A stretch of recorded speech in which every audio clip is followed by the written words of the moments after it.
নমস্কার বন্ধুরা, অঙ্কিতা রান্নাঘরে সবাইকে স্বাগত জানিয়ে আজকের রেসিপিটা শুরু করছি। আজকে দেখাবো পাট শাক কি করে মসুর ডাল দিয়ে খুব সহজেই বানিয়ে নিতে পারবেন। প্রথমেই তার জন্য সর্ষের তেল কড়াইতে গরম করে নিচ্ছি। তেলটা ভালো করে গরম করে নিয়ে তার মধ্যে দিয়ে দিচ্ছি এবার পাঁচফোড়ন। পাঁচফোড়ন থেকে সুন্দর গন্ধ বেরোতে শুরু করলে এখানে দিয়ে দিচ্ছি দুটো চেরা কাঁচা লঙ্কা আর তার সঙ্গে 5টা রসুন ভালো করে থেতো করে নেওয়া। রসুনটা যদি এইভাবে ব্যবহার করা হয়, রসুনের একটা সুন্দর ফ্লেভার তেলের মধ্যে ভালোভাবে মিশে যায়। এবার কিছু সেকেন্ডের জন্য এই ফোড়নটাকে ভালো করে ভেজে নেব। দেখবেন রসুনটা খুব বেশি যাতে পুড়ে না যায়। হালকা যখন ভাজা হবে সেই সময়তেই দিয়ে দেব এখানে আগের থেকে কেটে ধুয়ে রাখা পাট পাতাগুলো। পাট শাকটা দিয়ে খুব ভালো করে এবার নেড়ে চেড়ে 2 মিনিটের মতন ভেজে নেব। গ্যাসের ফ্লেমটাকে প্রথমে হাইতে রেখে তারপর লোতে করে দেব।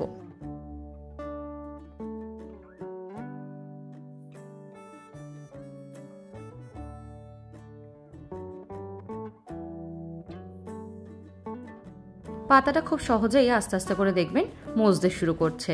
এই সময়তে দিয়ে দেব এখানে নুনটা দিয়ে আবারও খুব ভালো করে মিশিয়ে আরও 1 মিনিটের মতন ভালোভাবে শাকটাকে হতে দেব।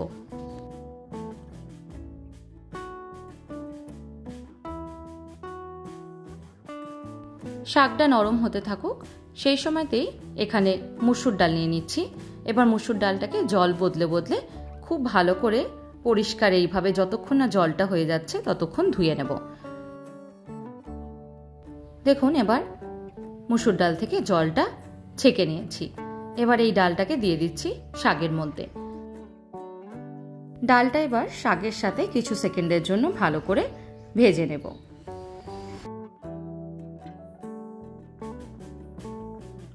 গ্যাসের ফ্লেমটাকে এই সময় মনে রাখবেন একদম লোতে করে রাখতে।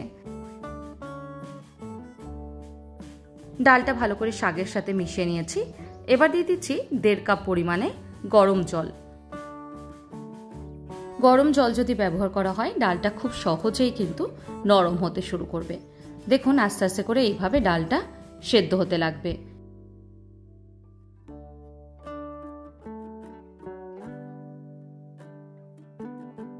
প্রথম 10 মিনিট ডালটাকে খুব ভালো করে ফুটিয়ে নিতে হবে, ডালটাকে একদম লো ফ্লেমে রেখে।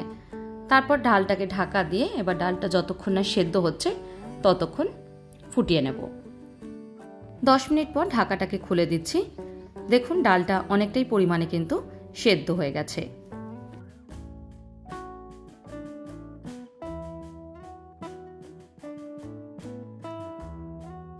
এই সময়তে দিয়ে দিচ্ছি আবার পরিমাণ মতো নুন। যেহেতু নুন একবার শাকে ব্যবহার করেছি তাই একটু টেস্ট করে তারপরেই কিন্তু নুনটা আপনারা ব্যবহার করবেন। ঢাকাটাকে খুলে রেখে এবার 10 মিনিটের মতন আরো ফুটিয়ে নেব, যাতে এমনিভাবে ডালটা খুব ভালো করে সেদ্ধ হয়ে যায়। ডালটা যখন দেখবেন পুরোপুরি সেদ্ধ হয়ে গেছে সেই সময়তেই এখানে দিয়ে দেবেন হলুদ। একদম অল্প পরিমাণে হলুদ এখানে ব্যবহার করছি। এবার হলুদের কাঁচা গন্ধটা যাওয়া অবধি খুব ভালো করে ফুটিয়ে নিতে হবে সমস্ত কিছু। গরম ভাতের সাথে এইভাবে একদম হালকা পাতলা পাট শাকের ডাল আর পাট শাকের বড়া যদি হয়, দুপুরে আর কিছুই লাগে না।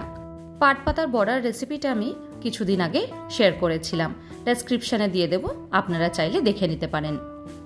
আজকের মতন এইটুকুই। ভালো থাকবেন, সুস্থ থাকবেন। ধন্যবাদ।